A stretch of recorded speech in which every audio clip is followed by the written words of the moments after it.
성경은 1600여 년간 40여 명에 의해서 기록이 되었습니다.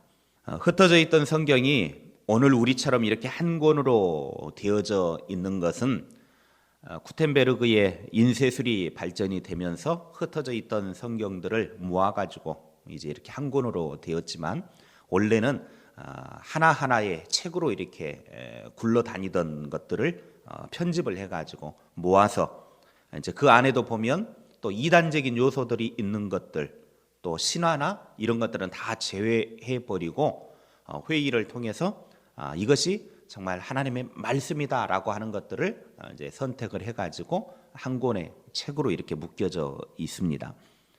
그런데 흩어져 있던 성경을 이렇게 한 군데 모아놓고 보니까 마치 한 사람이 쓴 것처럼 드라마같이 전개되어져 있는 것이 성경 말씀이었습니다.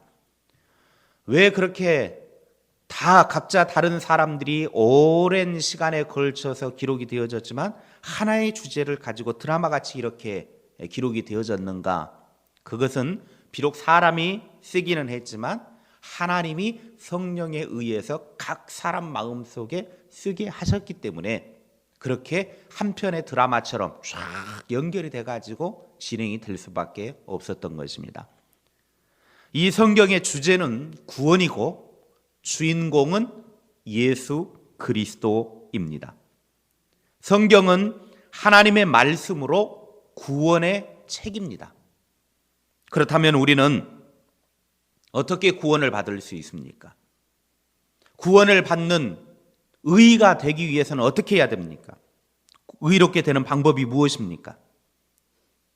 갈라디아 교회에 들어온 유대 율법주의자들은 율법을 행해야만 구원을 받을 수 있고 의롭게 된다고 가르쳤습니다. 그런데 10절 말씀에 보니까 율법 행위에 속한 자들은 저주 아래에 있다. 율법의 행위에 속한 자들은 저주 아래에 있다. 바울은 그렇게 선포하고 있습니다. 이게 이제 정면 충돌이 일어나는 거죠. 유대 율법주의자들이 와가지고 갈라디아 지역에 있는 교회들의 성도들에게 하는 말이, 너희들이 구원을 받을 수 있는 방법은 율법을 행해야 구원을 받는다. 이거는 옛날부터 구약의 시대부터 계속해서 우리 조상들이 그렇게 해왔다. 그러니 율법을 지켜야만 구원을 받는다. 그런데 바울이 갈라디아 지역의 교회를 세우고 또 성도들을 이제 새롭게 전도를 해가지고 초신자들이 예수님 믿게 되어졌을 때 우리가 구원을 받는 방법은 율법을 지켜야 구원받는 것이 아니라 예수 그리스도를 믿을 때만이 구원을 받는다. 이제 이 두 가르침이 충돌이 일어난 것입니다. 율법의 행위로 구원받는 것이 아니다. 바울은 잘라서 말합니다. 하나님께서 우리에게 율법을 주신 목적이 있습니다. 왜 하나님이 우리에게 율법을 주셨는가? 로마서 3장 20절에 그러므로 율법의 행위로 그의 앞에 의롭다 하심을 얻을 육체가 없나니 율법으로는 죄를 깨달음이니라. 하나님이 우리 인간에게 율법을 주신 이유는 율법을 행함으로 구원을 받으라고 하는 것이 아니라 율법을 통해서 나의 죄를 깨닫게 하는 것입니다. 율법은 무엇인가를 하는 행위를 요구합니다.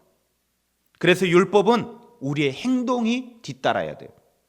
그리고 나서 행동을 딱 하고 나면 그 행위에 대해서 판단을 합니다. 잘했다, 못했다, 더 잘해야지. 그러나 사람은 율법대로 살 수 없습니다. 아예 율법대로 사는 것은 불가능합니다. 율법의 행실로서 하나님 앞에 의롭다라고 인정받는 것은 불가능하다라는 말입니다. 하나님의 말씀대로 살려는 마음을 먹고 노력하는데 잘 안 됩니다. 솔직히 그렇잖아요. 우리가 하나님의 이 기록된 말씀대로 살아보려고 노력하고 애쓰고 해보는데 잘 안 돼요. 한계와 절망에 빠지게 됩니다. 도대체 내가 뭔가? 말씀은 열심히 듣고 보고 깨닫기도 하고 하는데 내가 왜 이렇게 말씀대로 못 사는가 절망하기도 합니다.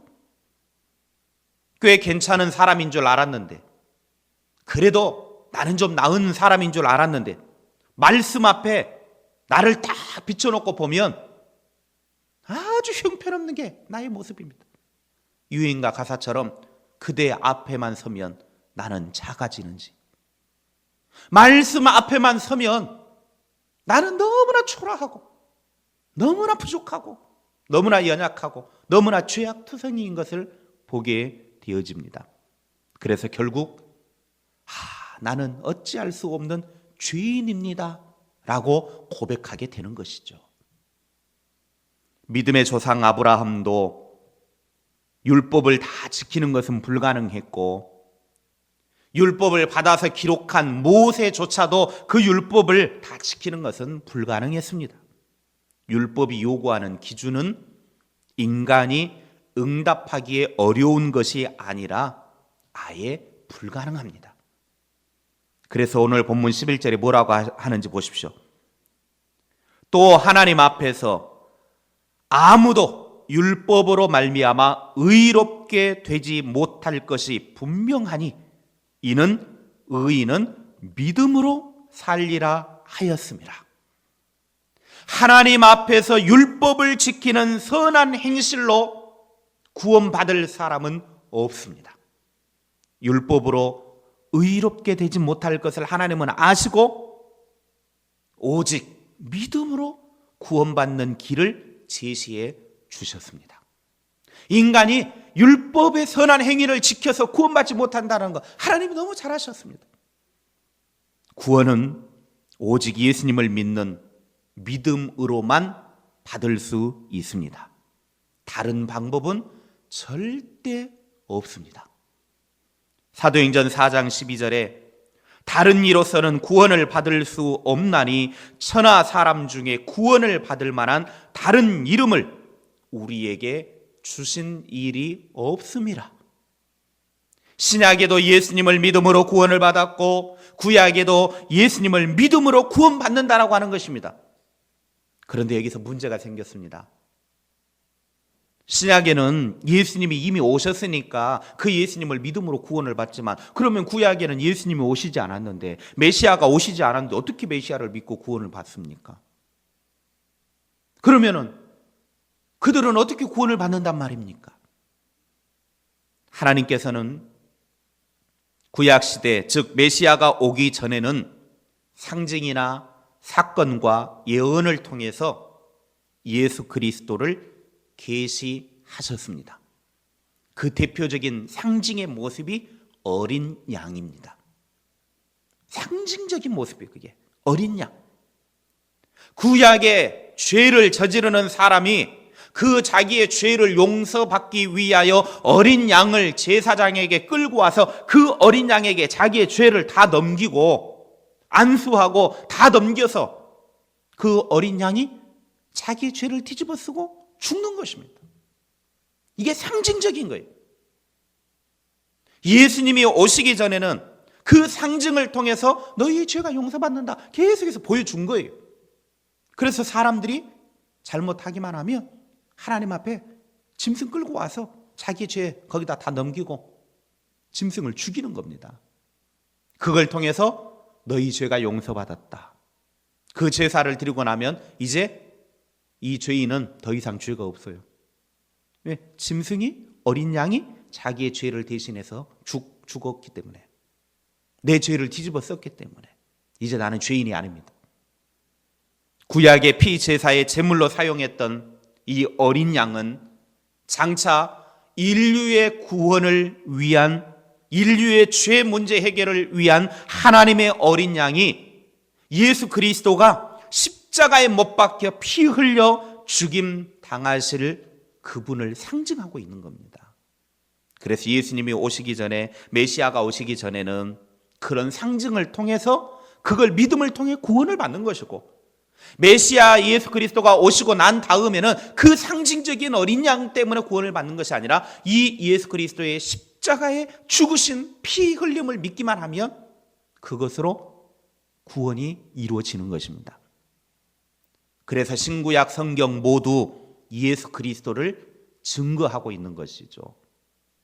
신약의 성도는 오신 예수님을 믿었고 구약의 성도는 오실 예수님을 믿은 것입니다.